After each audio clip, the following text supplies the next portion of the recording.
Ya, Assalamualaikum warahmatullahi wabarakatuh.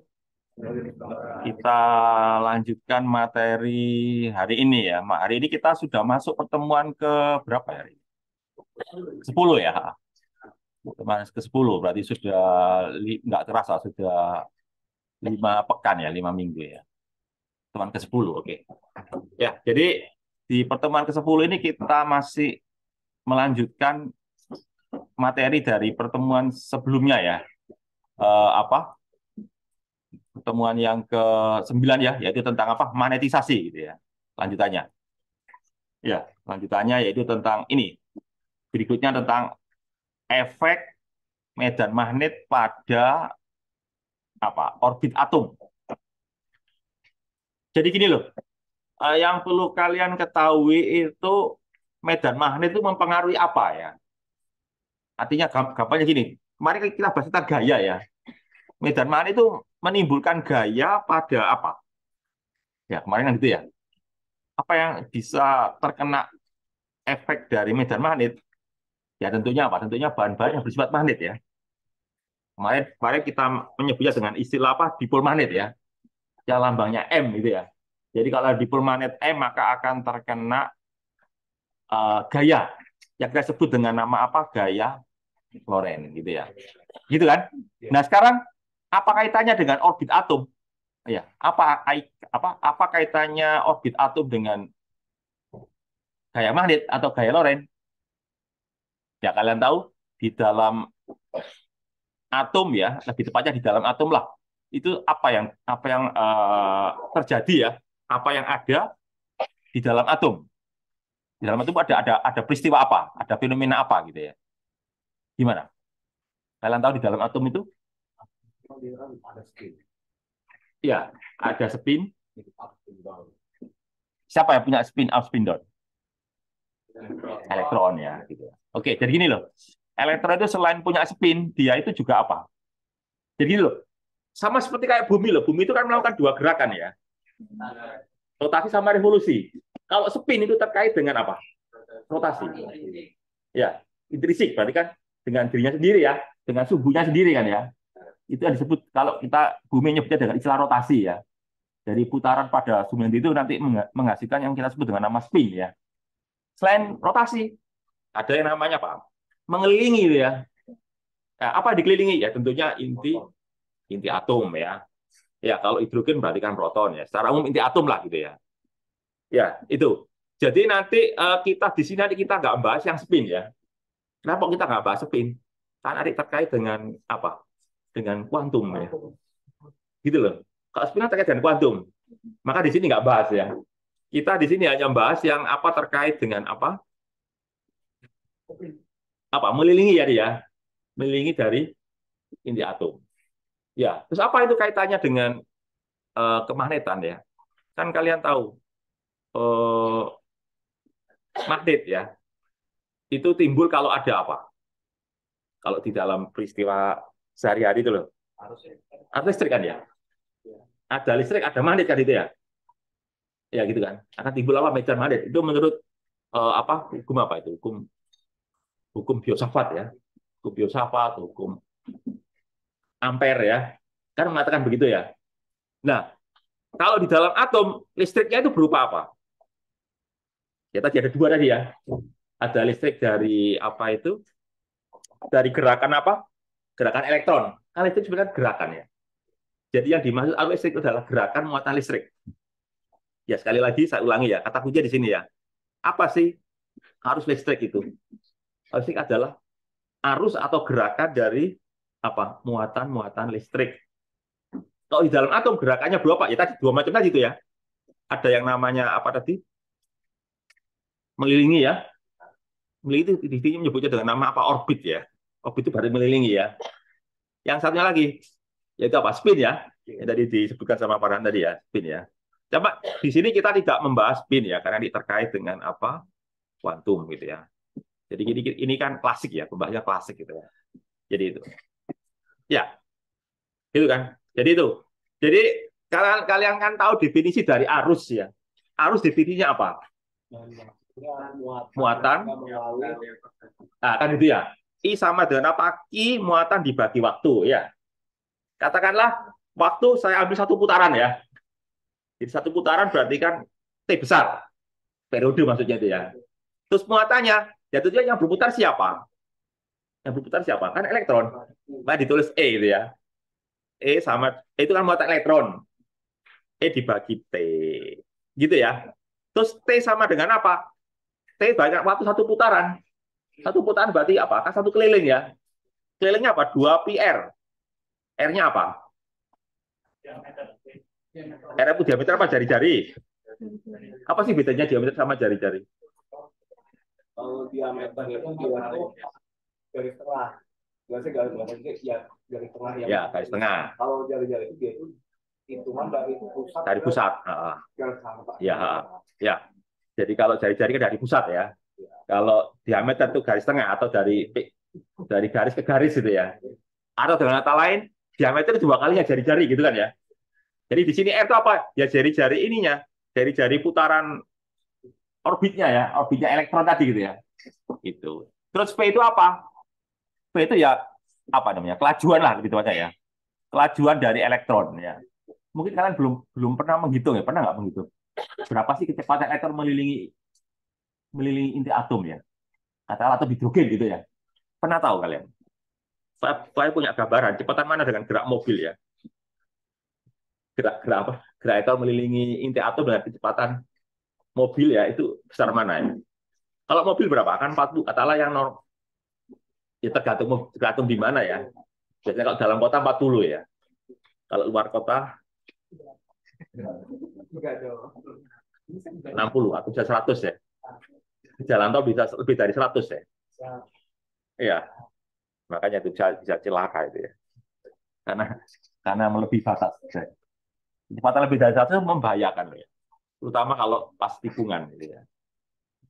Kalau jalannya lurus nggak masalah. Pas tikungan loh yang bahaya. Itu ya. Jadi ini kan. Jadi nanti apa? Periode berarti apa? 2πr dibagi kelajuan kan itu ya. Kelajuan gitu ya. Jadi nanti gini ya. Jadi E P per 2πr. Ya. Terus kemudian kemarin kan kita juga bahas tentang itu ya. Definisi dari dipol magnet ya. Dipol magnet kemarin apa? Kan arus dikali luas ya. Ya. Arusnya dikalikan kayak apa? Kita kemarin membahas apa lingkaran ya. Loop atau lingkaran ya. Itu kan arusnya dikalikan luasnya. Jadi apa? I apa 2πr sorry I kali πr kuadrat itu adalah definisi dari momen ya dipol ya momen dipol magnet ya. Sehingga kalau itu saya masukkan ke sana ini jadi apa nanti? Ya ini loh tadi kan apa? Ya masuk ke sana ya. Jadi M itu apa? I πr kuadrat. I-nya sama dengan apa? Ini ya. I-nya kan ini. I sama dengan apa? EV per 2. Masukkan ke sini nanti apa bisa dicoret? Ini masukkan ke sini apa bisa dicoret? Pi coret ya. Apalagi yang bisa dicoret? R. R kuadrat dibagi R jadi R ya. Ya, terus apa? Setengah. Terus kenapa kok ada minus? Ya karena dia elektron. Jawabannya gitu ya. Karena elektron gitu ya. Elektron kan muatan negatif. Gimana? Ya karena dia anggapannya dia muatan plus gitu ya. Ini loh ada ini. Tanda minus menyatakan ya untuk apa? Untuk muatan negatif ya, yaitu apa? Elektron maksudnya gitu ya. Ya, jadi kalau di atas itu kan secara umum ya, secara umum itu kan muatan ya. Jadi tidak memasukkan apa tandanya gitu ya. Pokoknya gitu loh. Kalau muatan negatif, arah arus kan berlawanan dengan arah muatannya ya. Jadi gini misalkan elektron bergerak ke timur ya. Arusnya arahnya kemana? Kalau ada sebuah elektron bergerak ke timur, arah arus listriknya kemana? Ke barat. Jadi untuk elektron, arah arus berlawanan dengan arah gerakannya ya. Tapi untuk muatan positif, misalkan apa? Katakanlah misalkan Hul ya. Hul tahu ya. Hul itu elektron yang apa ya? Hul itu kayak lubang mas jadi ya. Jadi kalau ngomong proton kan nggak sebanding ya, nggak sepadan ya. Jadi biasanya kalau elektron itu pasangannya Hul ya. Ya kayak di sini konduktor itu loh. Semua kan ada istilah Hul ya. Ya itu. Nah itu, jadi nanti akan muncul apa negatif gitu ya. Atau dengan kata lain, arah M itu berlawanan dengan arah V gitu ya, arah kelajuan gitu loh. Ya. Kemudian kita mau bahas berikutnya terkait apa ini? Ya ini ya. Jadi eh, ya ini menggambarkan apa ini? Ini menggambarkan apa ini? Ini elektron ya. Elektronnya berputar kayak begini ya. Ya. Kalau dia putar begini, kemana arah dipol magnetnya? Kan ke atas ya. Kan gini. Ini arah arah arah apa arah arusnya berarti ini kan arah apa? Arah dipolnya. Tapi berhubung dia negatif, maka ke bawah kan ini. Ya. Gitu. Gitu. Kan ke bawah nih ya. Kenapa? Karena dia bergerak itu apa? Muatan negatif kan gini harusnya ya. Ini arah gerakannya, arah arusnya kan ini arah dipolnya ya. Karena dia negatif, maka ke bawah gitu ya. Nah itu. Terus kemudian ini kan ceritanya kalau benda bergerak melingkar ya, itu pasti ada gaya apa? Ya, gaya apa pada gerak melingkar? Kan gaya sentripetal sama dengan berapa sentripetal itu? Kan mv kuadrat dibagi r gitu. Ya, pasti ada itu ya. Kalau nggak ada itu nggak mungkin akan timbul apa gaya? Nggak akan mungkin akan timbul apa? Ya, ya dalam hal ini kan tarikan ya, tarikan antara apa ini elektron dengan apa pusatnya ya itu apa antara proton lah gitu ya. Ini kan plus itu proton maksudnya itu ya. Ya satu antara ini hidrogen gitu ya. Ya sehingga nanti ini nanti apa ini? Sebentar ini apa ini? Seperempat di epsilon 0 e kuadrat r kuadrat itu apa ini? Gaya listrik kan gaya kolom ini kan. Kan Q1 Q2 kan gitu ya. K Q1 Q2 per r kuadrat kan. Q1-nya kan E ya. Q2-nya juga E kan. Sama-sama sama-sama E. E itu berapa sih? E itu apa? 1,6 kali 10 pangkat ini 19. Cuma apa? Satunya plus, satunya minus gitu loh. Sehingga timbul apa? Gaya tarik kan gitu ya. Itu sama dengan apa tadi? Tadi kan kalian bilang apa? Gaya sentri metal yaitu apa? mv kuadrat per r. M-nya siapa ya? Elektron ya. Apa bisa dicoret ini? Apa bisa dicoret ini? R-nya bisa dicoret ya. Siapa lagi? Kayaknya ya itu ya. Tapi kayaknya ini nggak bahas itu ya. Nggak bahas itu. Terus coba perhatikan. Apa sih bedanya antara persamaan 6,5 sama 6,6? Bedanya apa? 6,5 sama 6,6 bedanya apa itu?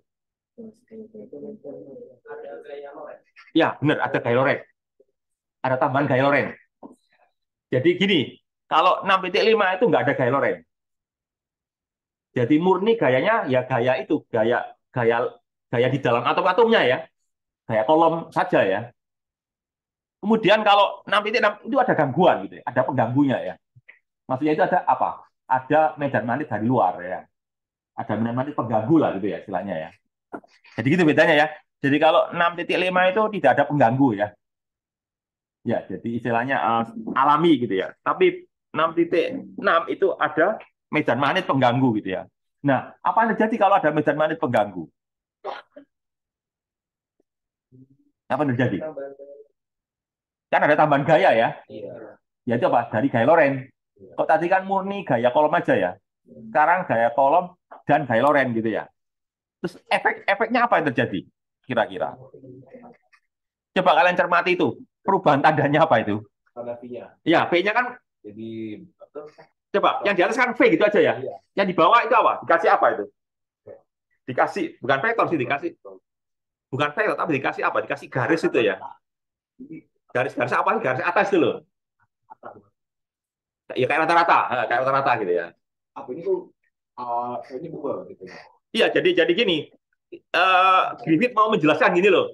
Kalau ada medan magnet dari luar ya, atau ada gangguan ya, maka nanti kecepatan atau kecepatan, kelajuan ya, kelajuan dari elektron akan berubah. Berubah itu kan bisa dua kemungkinan ya. Gimana? Tambah cepat atau kan gitu ya? Gitu. Itu maksudnya tuh gitu ya. Jadi ketika ada gaya pengganggu nanti V-nya bisa lebih cepat dari keadaan normal tanpa gangguan atau bisa juga lebih lambat. Gitu ya. Lain loh. kayaknya dibahas satu-satu ya. Ini loh. Ini apa? Kalau kondisi jika apa itu? Kecepatan ya, kecepatan baru ya atau new speed ini lebih apa ini? Greater berarti apa? Lebih besar ya. Lebih besar dari V ya. Jadi pengganggunya itu membuat apa? Kecepatan atau lajunya itu lebih lebih kencang gitu ya. Ya. Berarti itu kan mananya apa itu? Mananya berarti apa? Berarti kan adanya gaya Lorentz tadi ya. Ya. Gaya Lorentz berarti apa? Berarti mengubah apa? Mengubah kecepatan gitu ya. Menaikkan kecepatan gitu loh. Ini loh. Ini kan gaya Lorentz ini ya. Ya. Jadi gaya Lorentz itu ini kan. Ini kan ketika apa ini? Ketika ada gangguan ini ya. Yang ini apa? Ketika normal ya. Jadi dia mau mencari selisihnya gitu ya. Selisih antara apa? Ada gangguan dan tidak ada gangguan. Terus ini kira-kira kalian tahu ya, pakai rumus apa ini? Dari sini ke sini pakai rumus apa ini? Loh, dari sini ke sini. Ini matematika ini bukan fisika ini ya. Ini matematika ya. Ya gitu kan kalian di SMP juga pernah belajar gini sih.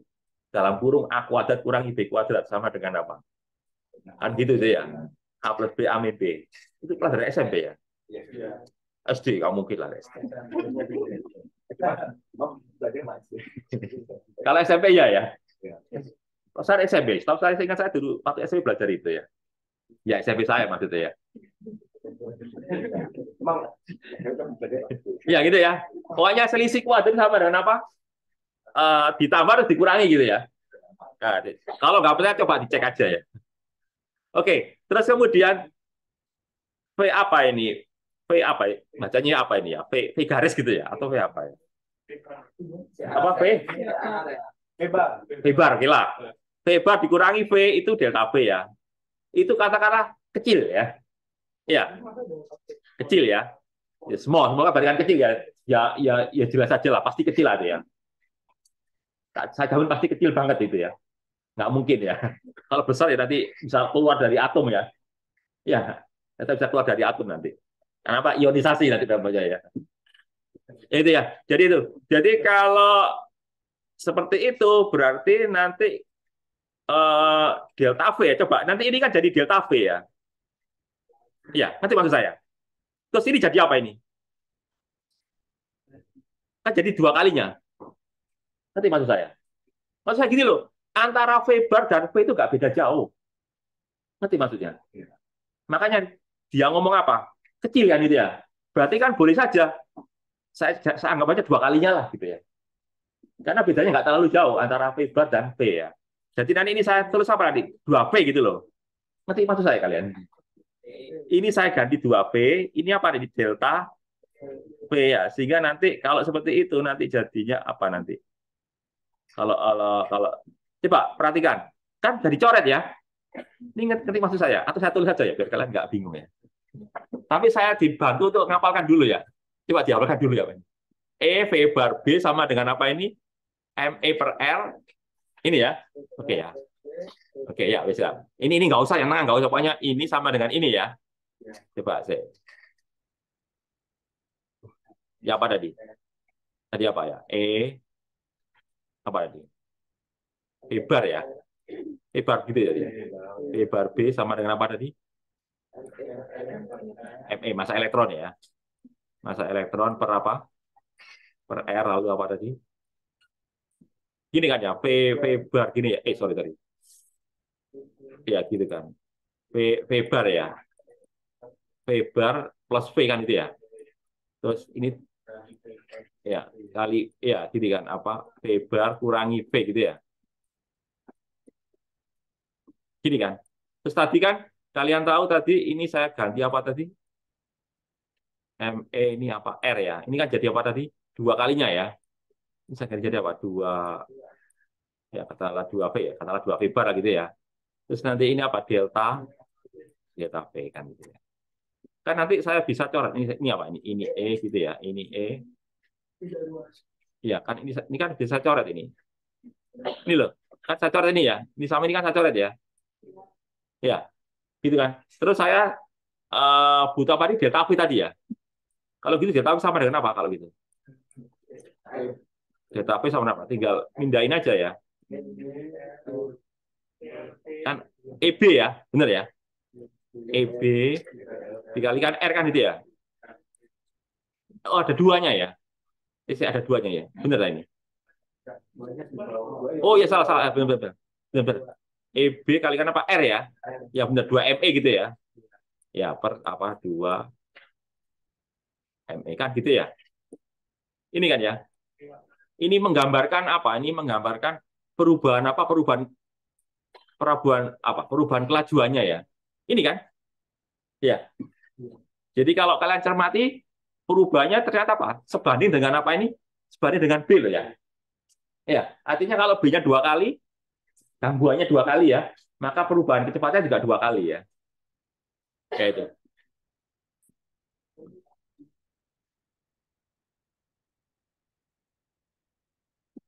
Ya gitu ya. Nah, terus gini, sekarang kalau kelajuannya kelajuannya tambah cepat, bagaimana dengan momen momen dipolnya? Tadi momen dipol sama dengan apa tadi? Momen dipol sama berapa tadi? Momen dipol tadi sama dengan apa tadi? Sebentar ini. Ini loh, perhatikan ini. Ini kan, momen dipol kan apa? Bergantung kecepatan kan? Bergantung kelajuan kan. Kalau kelajuannya 2 kali kan ikut 2 kali gitu ya. Ya kan gitu. Jadi otomatis kalau V-nya berubah ya, maka nanti ya M-nya juga ikut berubah kan. Nah ini kan. Mana tadi? Ini kan, mana ditulis ini kan delta M. Delta M artinya apa? Perubahan momen dipol ya. Ya berarti terkait dengan apa? Perubahan dari apa? Delta P kan itu ya. Ya, padahal delta W sama dengan apa? Delta W sama dengan ini ya. Ya, delta W sama dengan apa? RB 2FB. Masukkan ke sini. Jadi nanti jadi apa? Tuh di sini ada minus ya. Minus kenapa? Karena apa? Karena dia elektron gitu ya. Ya nanti jadi ini. Jadi nanti sama dengan apa? Minus apa ini? E kuadrat R kuadrat per ME terus apa? B. Ya, ternyata apa? Perubahan momen dipol dari elektronnya ya sebanding dengan B-nya. Tapi di sini ada istilah juga opposite ya. Kenapa kok opposite? Opposite to the direction. Kenapa kok opposite? Ya karena alasnya apa? Karena dia elektron. Kan gitu ya. Kan dia elektron.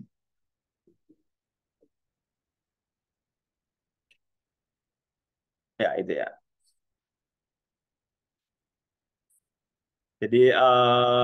Jadi maksudnya itu ini loh. Lah itu nanti nanti terkait dengan apa itu? Apa ini namanya ini? Terkait dengan apa? Dia magnetis. Ya, jadi itu terkait dengan apa sifat dia magnetisme dari materialnya ya. Kemarin dia magnetis itu apa? Dia apa? Melawan ya. Melawan. Jadi gitu loh. Ada dia magnetik, ada paramagnetik ya. Kalau dia magnetik itu apa? Melawan apa? Melawan medan magnet. Tapi kalau paramagnetik dia akan apa? Dia akan mengikuti ya. Yang satu melawan, yang satu apa? Mengikuti. Ya. Kenapa kok itu dia magnetik? Iya, karena ini terkait dengan apa ya? Sebenarnya ini ada kaitannya dengan kan kalian masih ingat ya di apa itu? Kemarin kan ada namanya hukum apa namanya? Hukum Lenz, hukum Faraday itu ya. Ya. Jadi hukum Faraday mengatakan bahwa arah arah apa? Arah arus induksi itu gimana tuh? Arah arus induksi adalah apa? Selalu melawan apa? Penimbulnya kan gitu ya. Ya. Jadi itu. Jadi itu adalah mekanisme kenapa kok muncul sifat apa? Dia magnetik ya. Ya, karena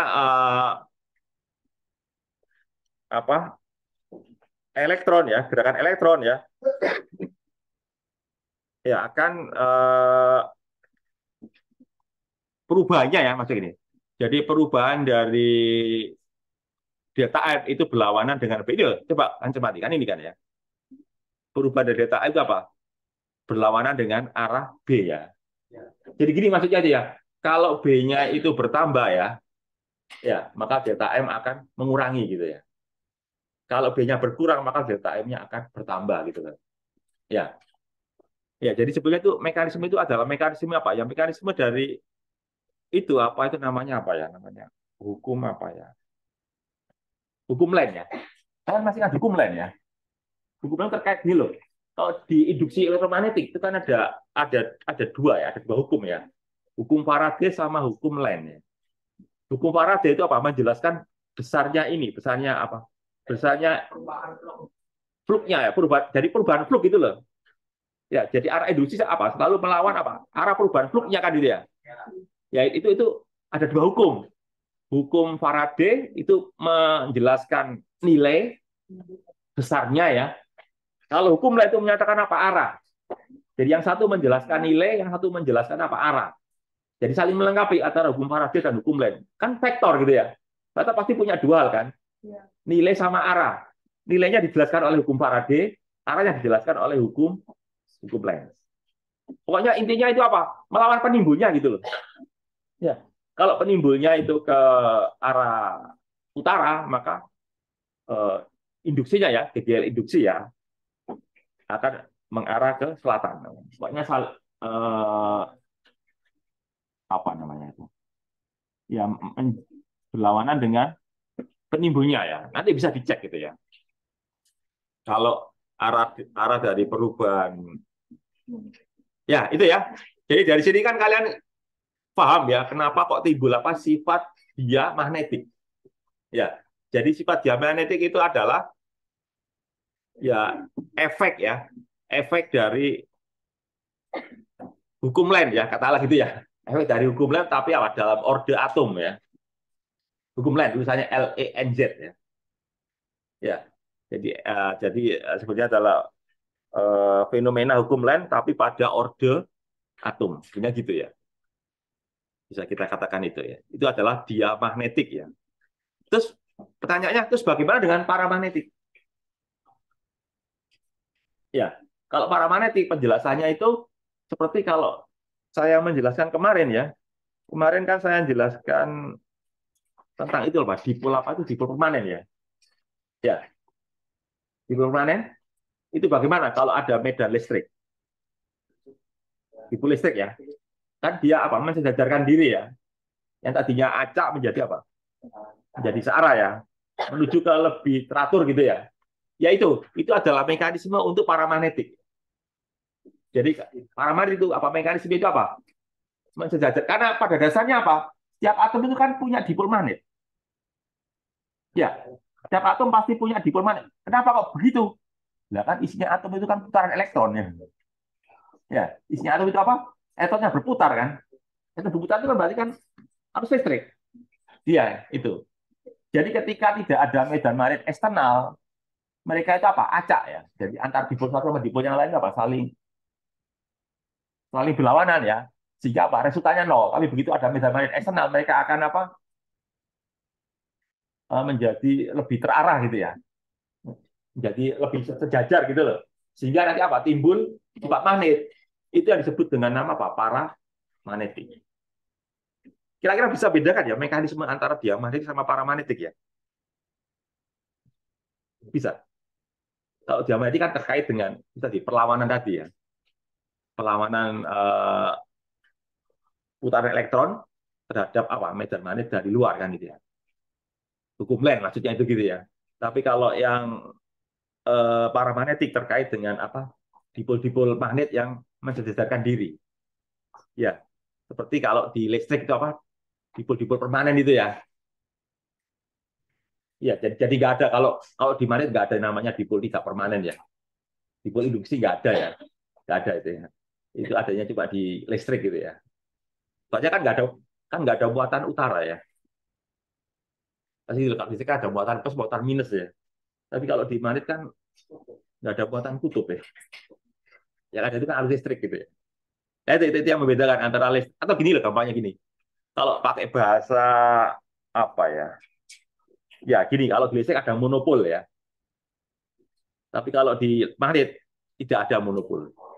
Yang ada dipol ya. Dipol magnet.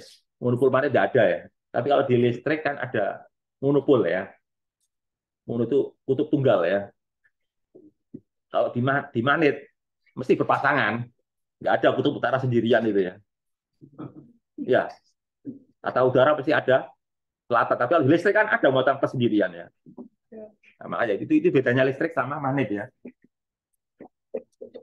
Makanya kalau di apa ya? Kalau di listrik itu kan ini divergensi bukan divergensi maaf. Oh ya benar. Divergensi ya. Divergensi itu kan bisa nol, bisa plus, bisa minus ya. Ya. Tapi kalau divergensi B pasti nol.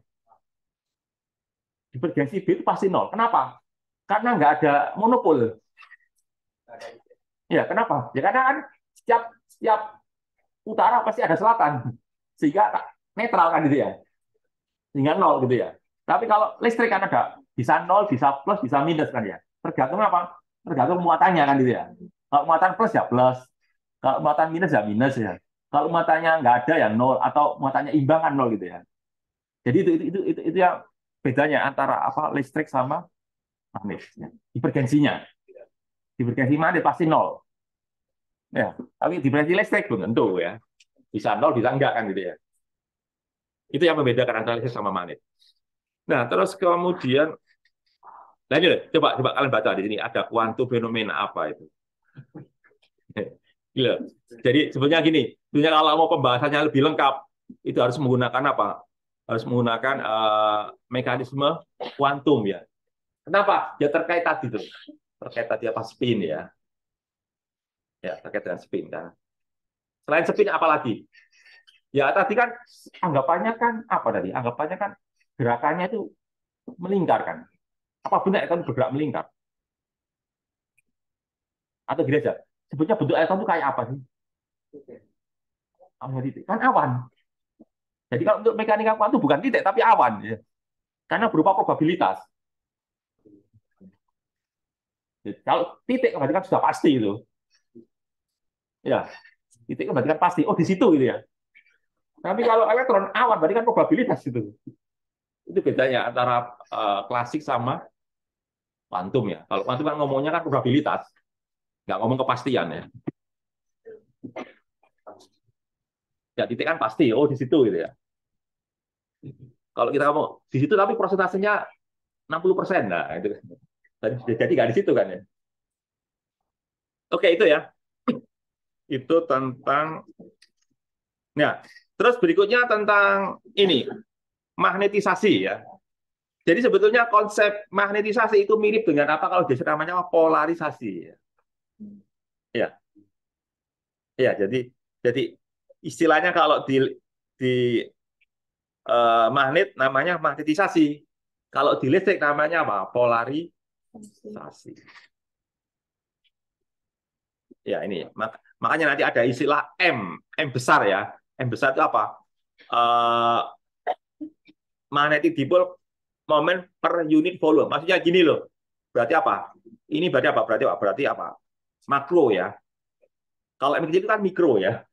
M kecil itu mikroskopik. Kalau M besar itu apa? Makroskopik. Yaitu apa? Momen dipole persatuan volume. Ya ini loh. Analoginya kan kayak P itu ya. Cuma nanti kita nggak bisa menggunakan rho sama sigma ya. Ngerti maksudnya? Soalnya rho dan sigma itu kan kayak monopol kan gitu ya. Ini kan berupa dipol-dipol kan ya. Ya makanya nanti nanti nggak ada ini. Nah ini, terus apa ini? Diamati,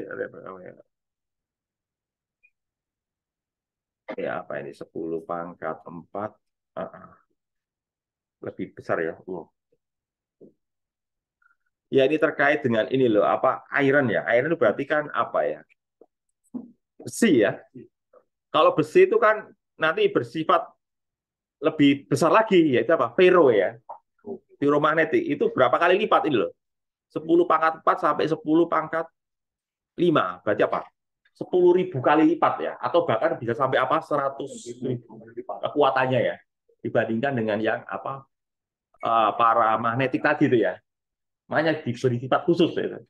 Apa itu ferromagnetik gitu ya, karena kekuatannya itu ya. Ya, Di sini ada apa ini? Ini kayaknya pertanyaan ini ya.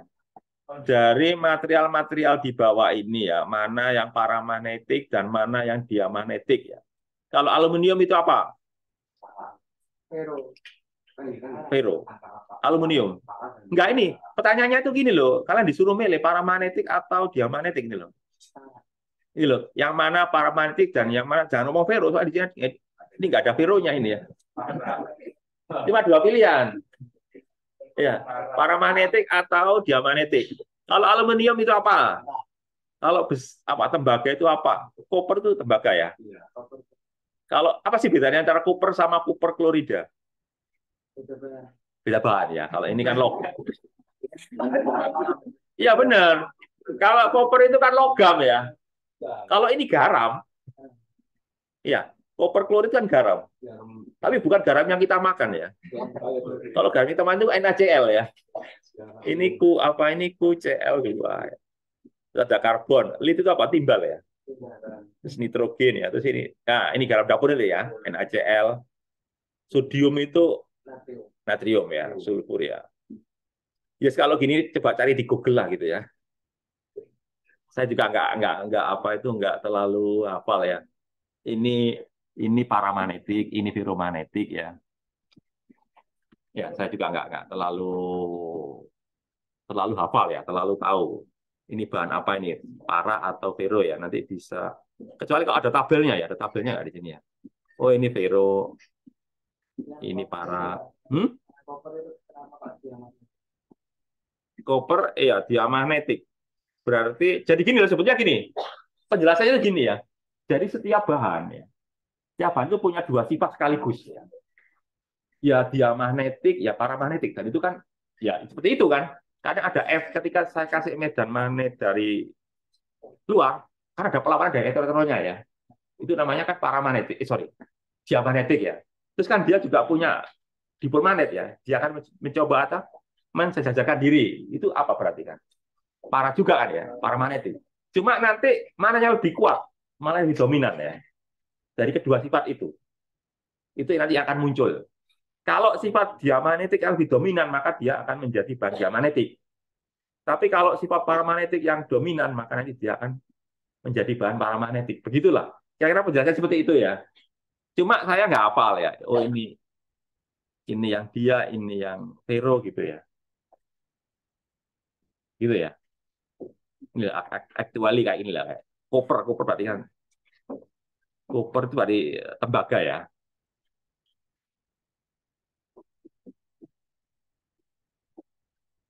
Itu ya. Itu. Jadi materi untuk hari ini nggak terlalu banyak sih. Ya, untuk yang berikutnya nanti saya bahas di pertemuan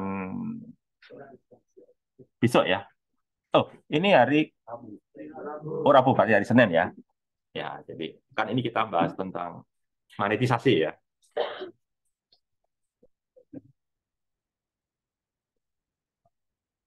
Mungkin ada pertanyaan? Mungkin ada yang perlu kalian tanyakan ya.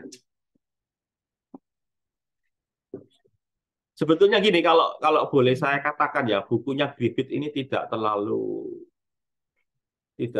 banyak membahas tentang aspek mikroskopik ya. Kalau saya bandingkan dengan buku yang satunya, yaitu bukunya siapa? Rich ya, Rich Milford. Kalau Milford itu dia akan membahas aspek mikroskopiknya ya, sampai menghitung statistikanya ya. Jadi pakai kayak itu kan, kalian tahu ada distribusi apa sih? Maxwell gitu ya. Distribusi apa?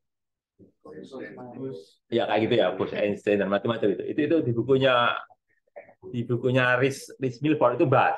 Nah, di bukunya Griffith kan tidak terlalu ini ya, tidak terlalu detail membahas itu ya. Jadi dia lebih banyak membahas yang terkait dengan aspek makro ya, dibandingkannya bukunya Rich Milford. Tapi yang bagus dari bukunya Griffith ini adalah cara penyajiannya. Cara penyajiannya itu apa? Gampang dicerna. Makanya kenapa kok saya pilih ini ya? Ceritanya gitu ya. Ceritanya gitu karena gampang dicerna daripada bukunya Rich Milford. Ya itu salah satu kelebihan.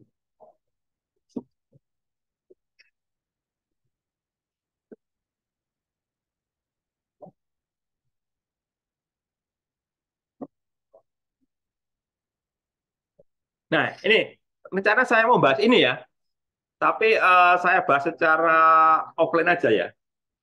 Ini loh, saya rencana mau bahas ini ya. Tapi saya baca oh jadi ini saya apa itu saya off-kan dulu ya. Ya, ya saya kira itu ya untuk online-nya ya. Saya akhiri aja. Assalamualaikum warahmatullahi wabarakatuh. Waalaikumsalam warahmatullahi wabarakatuh.